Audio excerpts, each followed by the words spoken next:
name's Barbara Barker, and as you know, I teach plant-based cooking classes and I write plant-based cookbooks. And today I'm going to teach you how to make in what I call in my book my tinfoil tamales. And this is what they look like when they're all done. And so you say, well, I already know how to make tamales. Why do I need to learn how to make plant-based tamales? Because tamales are a great party entree, and traditional tamales are made with lots of animal protein, and they are very high in saturated fat. So I taught myself how to remake them to be either low fat, or today I'm going to show you the fat-free version. And they're also plant-based, and I want you to know that saturated fat causes heart disease, and you can Google that for more information. So we're going to get started by making the masa, because it has to rest for about 5 minutes after we make it. So like I said, the recipe's in my book, Inspired Plant-Based Parties, and I don't know if you're used to making tamales, but they seem to be labor intensive and take a lot of people. But this one is very quick and very easy. So the dough is a half a cup of masa. And masa, you can buy it at any grocery store. I find it at Ralph's, no problem. And masa is just ground corn, and they grind it into a flour, kind of like how I do with the rolled oats. I make my rolled oat flour. So you've got your masa, half a cup of masa, and then you need 1/8 of a cup of cornmeal, and you can get the cornmeal at Ralph's also. It's just regular yellow fine grind cornmeal. 1/8 of a cup equates to 2 tablespoons. So you've got those 2 ingredients. You need a half a teaspoon of baking powder to get it to rise up a little bit, and that's your leavening. Now, most tamale recipes call for some kind of fat. So in my book, I have you using 2 tablespoons of extra virgin olive oil, but I've been making them lately with I've got 2 tablespoons here of my pureed tofu, and believe it or not, it works exactly like the olive oil, and there's no fat in it. So what I noticed is that it makes a very tender masa, and they're not quite as stiff as the ones made with the olive oil. So try it. If you want to make this completely fat-free, try it with the pureed tofu instead of the olive oil. Although, if you only eat a couple of tamales at a sitting, then really with 2 tablespoons of olive oil, you're only getting about 1.5 teaspoons of olive oil if you make 4 to 6 tamales. Okay, the next ingredient is your water base, whatever you have to get it to go. I like to use the green chilies, and this is 3/4 of a cup of green chilies. What I do is I buy the great big can. I think they're Anaheim chilies, and I grind them. It's a big 28-ounce can of just the green chilies, and I drain them, and I grind them in the food processor until it's a liquid, and they're very, very mild. You can use any green chili you like. You don't even have to put chili. You can just put plain water. But I like the taste of the chili actually in the masa. So you just stir, stir, stir. And if you get a can of green chilies and they're too hot, then just put a half a cup of the green chili sauce with about a fourth of a cup of water. What you want is 3/4 of a cup of liquid to get this to go, to get it to be a creamy dough. So it has to set for 5 minutes after you combine it. This doesn't give any heat from the chilies at all because like I said, the Anaheim chilies in the big 28-ounce can, they have no heat whatsoever. You can even grind them with the seeds and the veins and everything. You don't have to take the veins or anything like that. So you see what you get is a very soft dough. Like I keep saying, I wish I had that overhead camera that could show the consistency of things. You get a very soft dough, very spreadable, very easy to work with. This recipe for the masa will make 4 of those, 4 to 6. If you want to make them teeny tiny, you can get 6. If you want to make them that size, you get 4. So today I'm only going to make 2 because it's a hot day and I don't want to be here rolling all day long. So let this sit for a couple minutes, and then the next thing I'm going to do while that's getting ready, I make my tamales out of regular old thin tin foil and unbleached parchment paper. And I hope somebody reminds me to spray it with the extra virgin olive oil so they don't stick to the paper. What I do is, the parchment paper comes in sheets like this, and or sometimes you can get it on a roll. But we get it from, I think it's Amazon, on a sheet. So what I do is, I tear off the tin foil to match the size of the parchment, and then I cut them both in half because in the end I want to make 4 tamales out of my ingredients here. But today I'm only going to make 2. So what I end up with is 2, and I don't have the exact measurements. It's like 12 by 6 or something like that. The measurements are in my book. But if you just cut the paper in half like this, you get that. This takes the place of the corn husks, because I don't know if you've ever worked with those corn husks, but you have to soak them. You have to get the biggest ones you can find. When you're working with them, you have to make sure that they don't rip or tear on you, because then it's a mess. So guess what? These don't rip or tear, and you don't have to soak them. So that's the method to my madness. So the next thing is, while your masa is resting, you're going to want to make your filling. And the recipe for the filling is also in my book. Now the filling starts with that wonderful rice and lentil and celery mixture that I cook on the stove. You put 2 cups of water in a saucepan, and you bring it to a boil, and you add a half a cup of each of your brown rice, your brown lentils, and your celery, and you boil it, then you bring it to a simmer, cover it, and you cook it for 45 minutes, and you get your rice and lentil combination mix, which combines to a complete protein. So when you eat this, this is eating like if you stuffed them with beef. So we have, I don't know if you can see that well enough, we have the rice, the celery, the brown lentils, and then I put in some of my grandma's my grandmother didn't make it because she's been gone for a long time, but I'm going to teach you how to make my grandmother's red chili salsa.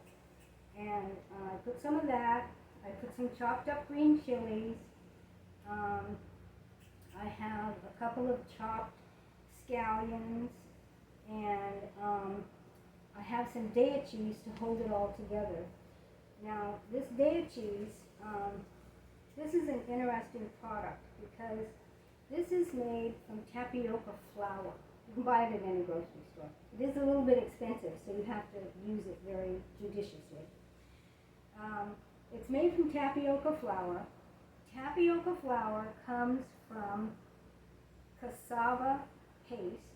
And cassava paste comes from the yucca plant. It is the root of the yucca plant.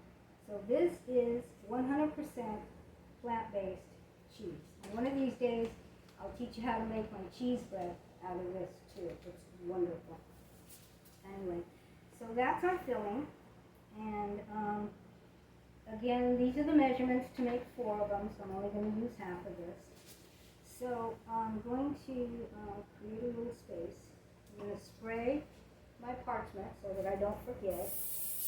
And you wait. When you get old, you'll start forgetting things too. So this is the olive oil spray that I'm always talking about. And so then we have our masa. And because this will make 4 tamales, it's very easy. You just look at it, kind of smooth it out in here, make sure it's the consistency you want. If it's too dry, you just add a little bit of water and it will come right back to where you want it. But you want it to be kind of a smooth dough. It kind of reminds me of guacamole, but it's not guacamole. So anyway, what I do is, after I get it to this point, I divide it in half, and then I divide it in quarters, because I'm only going to use a quarter of it for each tamale. And then the rest of it, you can freeze it, or you can put it away in the fridge, or you can do whatever you want to with it, or make more tamales. Usually people can eat 2 tamales. I can only eat 1, because I serve this like with a big salad, and that's a home meal for my sister and I. So sometimes I only eat half a tamale. So I don't know if you can see this very well. What I'm doing is I'm just spreading this on the parchment paper, and it's about 3 inches by maybe 5 inches or 6 inches. And then the trick is you make a little well in the middle of it so that you can roll it. I'm going to do the same thing over here. And you can do this assembly fashion if you want. Usually I can only make 1 at a time, so I don't try to do assembly on it. And it goes pretty quick. So you just get your little amount on there. And then you put your filling in the middle. This again makes 4, so I'm going to only do a 1/4 of it on each tamale. Get a little bit of bread in there. And get your tamale filling in there. You don't have to do much to it. You don't have to spread it or much. Just get it in there. And then the easiest thing for me to do is to turn the tamale so that it's facing me, I don't know, what is that called, lengthwise? What I do is I use the, I hope you can see this. I think I got my other tamale in the way. What I do is I bring one end of the parchment up. I'm not working with the tin foil yet. Make sure you get the thin tin foil, not the extra heavy duty thick, because it does not crimp or roll. You bring one end of the tamale over, and you can see it went over. And you bring the other end of the tamale over. You see it went over, kind of sticking a little bit there. So make a little bit of a roll. Then once you get that, you bring the paper over to secure one end of it, and you bring the other side of the paper over to make like a little pouch. Then you take the tin foil, you fold it over the parchment, and what you're going to do is you're going to get like a little pouch, because after you get it to this stage, you know, with the real tamale with the corn husk, you're going to kind of squish it like that a little to the top, and then you fold it down, and then what you're going to do is you're going to get a saucepan or a big pan, or my friend Lori here, she even has a tamale maker with the grate right in the middle. And you get one of these little grate things like this. You can buy them at any store. They fold up, and they fit any pan, and it's supposed to be like for steaming broccoli or stuff like that. And you can either set it flat, or you can set it like this, or however your lid will fit on. And then we're going to do the other tamale so you can see how that rolls over again. You take one end over with the paper. And you take the other end over with the paper. And then you fold. This gets folded over. This part of the paper gets folded over. This part of the tinfoil gets folded over. This part of the tinfoil gets folded over. Bring it up on the bottom. It's very much like making with the corn husk. Kind of smoosh it up to the top.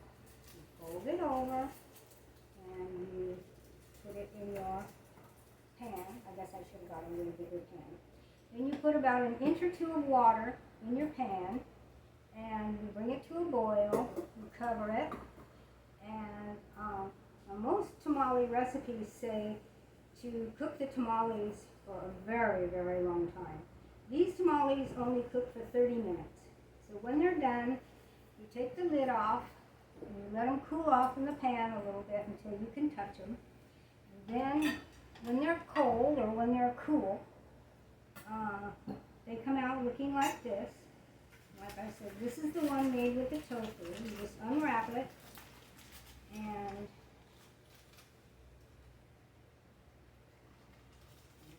smush it out on a plate, flip it out on a plate. Now, if you don't want to serve these little, what I call the tails, you can serve those to the kids or the cook or the dog or whoever. I don't know. But this is what your tamale looks like when it's all done. And what I do is, I'm going to cut this one in half so you can see what the inside looks like. Of course, it flipped out with the wrong side up, but that's okay. These little tails go for whoever wants to eat them. Laura, you want to try a tofu Sure. masa? And you tell me what you think of it. It's very tender, very nice. I like the chili. You like the chili in the masa? Yeah, that's what it's a good tender. And then to serve these, what I do is I serve them. I put my grandmother's. It's not hers; it's her recipe. I put my grandmother's chili, green chili salsa, or whatever chili you want to use, what you use.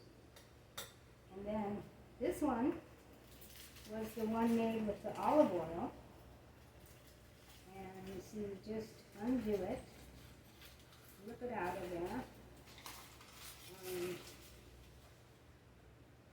And of course, it came upside down too. You just flip it over, and you do like this. And to serve them, here's a little piece broke off with the olive oil. See what that tastes like. To heat these up, I just put them on my serving dish that I'm going to serve the person from. And I don't put the salsa on until after I heat it up. But I just heat it up like this without the salsa on it, because salsa will explode in the microwave. I put it in the microwave for like about, 1 minute on high. And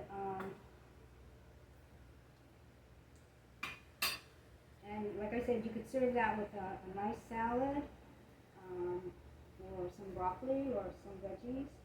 And it's a complete meal. It's a complete protein. It's a complete meal. You've got everything you need. Okay, so now I'm going to teach you my grandmother's salsa recipe. This is also in my book. you don't have to worry that you're going to miss anything. And I made it all up ahead of time because I didn't want to be mixing everything here. You get a 15-ounce can of diced tomatoes, any kind of tomatoes you like. You get a half a cup of your mild diced green chilies. You can get the ones like I puree in the can, or you can get the little cans, which are very hot, by the way. You can get any kind of mild diced green chili you like. I put in here 2 chopped scallions, 1/4 of a teaspoon each of salt and pepper, 2 teaspoons of balsamic vinegar, 2 teaspoons of olive oil. Now those are teaspoons, not tablespoons. And I put in 10 drops of liquid stevia, or you can put in 1 teaspoon of maple syrup. That just takes that acrid taste away from the chilies. And if you want to make it a little hotter, which I actually did today, I put in 1/8 of a teaspoon of chili powder. And my favorite chili powder is the Pasilio, P-A-S-I-L-L-I-A. And you can buy them in the little cellophane packets at the grocery store. And it actually says Pasilio chili. They're very mild. If you use too much, they can be hot. But they don't have that real sharp taste of cayenne pepper. They're very mellow pepper. So, and it is a Pasilio chili, and it's just dried and chopped up.